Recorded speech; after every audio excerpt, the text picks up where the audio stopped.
untuk DPP PDI Perjuangan. Semoga besok diputuskan yang didukung itu Bapak Basuki Cahayapurnama atau Pak Ahok. Enak aja ya, ngapain gue suruh dukung Pak Anies? Bener nih, kalau mau sama PDI ya tinggal mau nggak nurut ya. Meskipun Anies elektabilitasnya tertinggi, tetapi di segmen konstituen PDI Perjuangan, Anies hanya dipilih oleh 7% saja. Jadi survei indikator basis PDI Perjuangan sebagian besar ke Ahok. Saya kira untuk orang luar itu baru bisa kalau kita tidak punya kader untuk maju. Ibu Mega ini agak dilema. Kalau saya jadi Ibu Mega, pasti saya juga dilema. Kenapa dilema? Di satu sisi, semua kan pengen menang.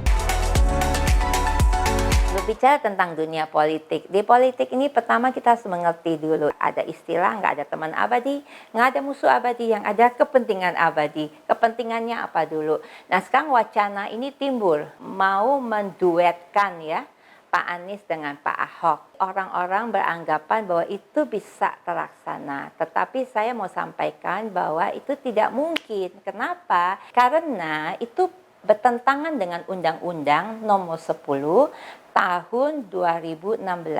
Artinya tidak bisa mau Pak Ahok ataupun Pak Anies untuk mencalonkan diri menjadi wakil gubernur di DKI Jakarta.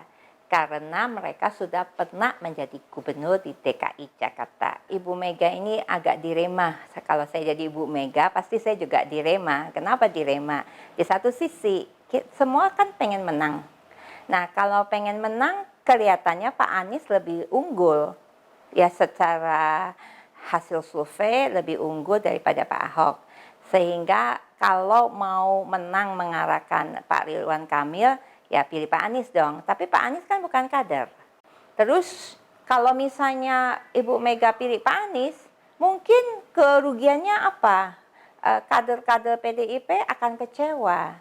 Kenapa? Karena kok tidak mengutamakan kadernya, malah pilih orang lain. Karena orang itu lebih populer, elektabilitasnya jauh lebih tinggi daripada kadernya sendiri misalnya. Nah itu kan ada untung ruginya seperti itu. Nah mungkin nggak Ibu Mega berani mengambil keputusan untuk mempertahankan kadernya? Mungkin nggak Pak Ahok menjadi gubernur lagi di DKI Jakarta? Ya sangat mungkin, semuanya tuh masih mungkin selama belum ada surat keputusan dan juga belum ada pendaftaran di KPU tanggal 27 nanti. Berdasarkan survei kan sudah jelas bahwa Pak Anies, Pak Ahok, dan Pak Ridwan Kamil yang masuk dalam 3 besar itu. Tetapi jangan lupa survei itu kan cuma gambaran saat ini, bukan gambaran nanti pada waktu pemilihan.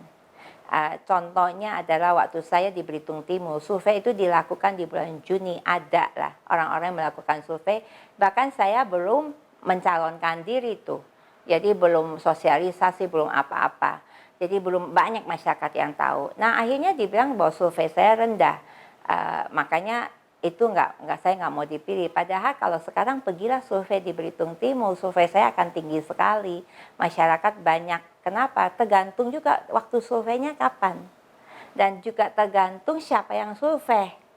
Nah problemnya kan gitu. Nah siapa yang survei mengarahkan pertanyaan ke siapa gitu. Tapi kalau untuk DKI ceritanya agak lain. Kalau DKI kan yang survei itu independen, bukan yang dibayar-bayar gitu loh. Nah kalau independen ya harus bisa survei-surveinya itu sangat bisa dipertanggungjawabkan.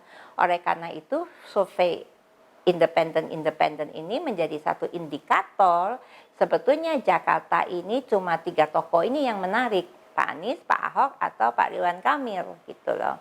Nah tentu saja dengan kelebihan dan kekurangannya masing-masing. Nah sekarang masyarakat di Jakarta kan cerdas-cerdas, menengah ke atasnya itu pintar-pintar semua. Di politik itu tidak ada teman abadi, tidak ada musuh abadi, yang ada kepentingan abadi. Bagaimana kalau kepentingan itu adalah kepentingan untuk rakyat banyak? Jadi kalau kepentingan untuk rakyat banyak, ya dicari dong rekam jejaknya. Populer aja nggak cukup. Bisa kerja apa enggak? Kemudian manfaatnya untuk rakyat besar apa kecil? Jadi kita lebih baik memilih pemimpin yang sungguh-sungguh mencintai bangsa ini, yang tulus dan mau melayani.